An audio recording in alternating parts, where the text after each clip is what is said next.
কড়ার মধ্যে পরিমাণ মতো সর্ষের তেল দিয়ে দিলাম। তেলটা গরম হয়ে গেছে। এরপর কেটে রাখা বেগুনগুলো ভেজে নেব।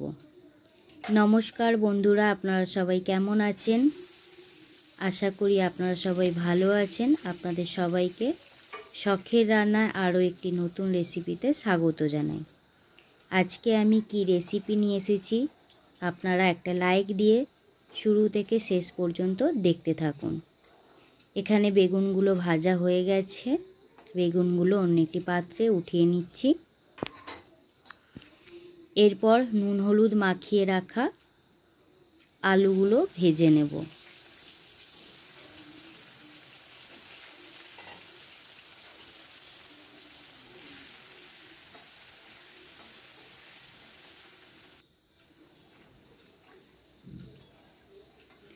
আলুগুলো ভাজা হয়ে গেছে, উঠিয়ে নিচ্ছি।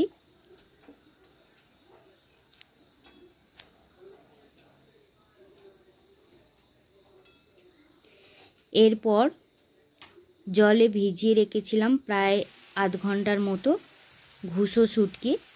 তো সেটা ভালো করে ধুয়ে পরিষ্কার করে আমি রেখেছিলাম, সেগুলো ভেজে নেব।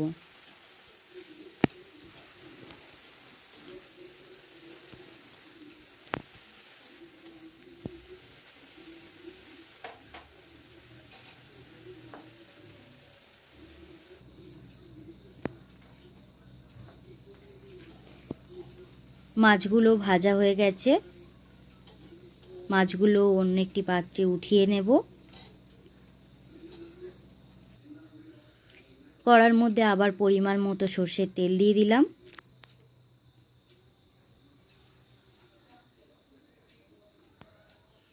এরপর ফোড়নে একটা তেজপাতা আর 1 চামচের একটু কম 5 ফোড়ন দিয়ে দিলাম।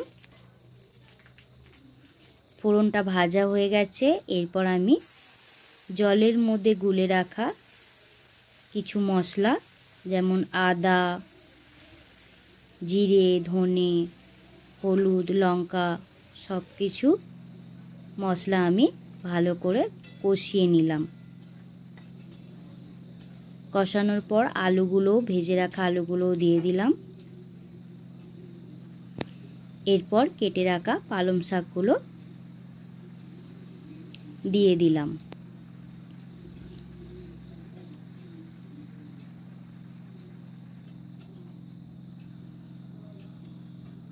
সব কিছু একসাথে ভালো করে মিক্স করে নেব।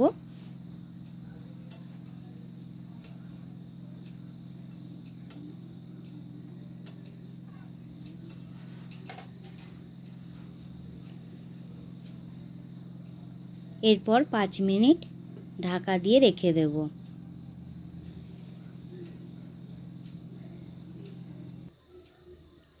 পাঁচ মিনিট পর চলে এলাম।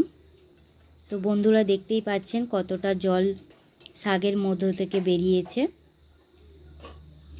এরপর আমি ভেজে রাখা ঘুসো শুটকি আর বেগুনটা দিয়ে দিলাম। আমি এখানে জল আর দেব না, শাকের মধ্যে থেকে যে জলটা বেরিয়েছে সেই জলে সব কিছু সেদ্ধ করে নেব।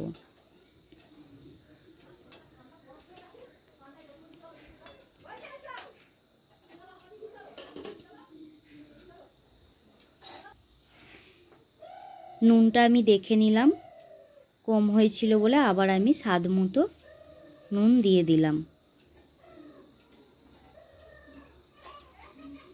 আবার ভালো করে সব মিক্স করে নেব।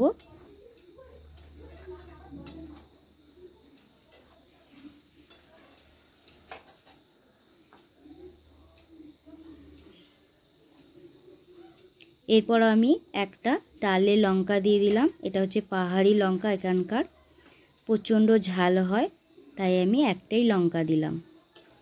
ঝালটা আপনারা আপনাদের পছন্দ মতো দেবেন। এরপর আমি 15 মিনিট ঢাকা চাপা দিয়ে রান্না করে নেব।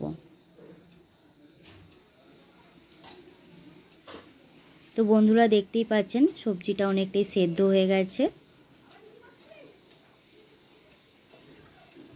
এরপর আমি স্বাদ মতো মিষ্টি দিয়ে দেব। এখানে আমি গুড় ব্যবহার করেছি, আপনারা চাইলে চিনিও ব্যবহার করতে পারেন। আমার পালং শাকের চচ্চড়ি ঘুষো শুটকি দিয়ে বানানো হয়ে গেছে। তো বন্ধুরা, এই রেসিপিটা আপনাদের কেমন লাগলো অবশ্যই কমেন্ট করে জানাবেন। আমি অন্য একটি পাত্রে উঠিয়ে নিলাম। তো দেখতেই পাচ্ছেন কতটা লোভনীয় হয়েছে। আপনারা বাড়িতে বানিয়ে খেয়ে দেখতে পারেন, খুবই ভালো লাগবে। এই চচ্চড়িটা আমি অনেক দিন পর খেলাম। এটা আমার ঠাকুমা বানাতো, খুবই অসাধারণ লাগতো খেতে। কিছু মশলা দিত না, কিন্তু তাতেও খুবই টেস্টি লাগতো। আমি তো তবু অনেক মশলা দিয়েছি। তো ভিডিওটা আজকে এখানেই শেষ করলাম। সবাইকে অসংখ্য ধন্যবাদ।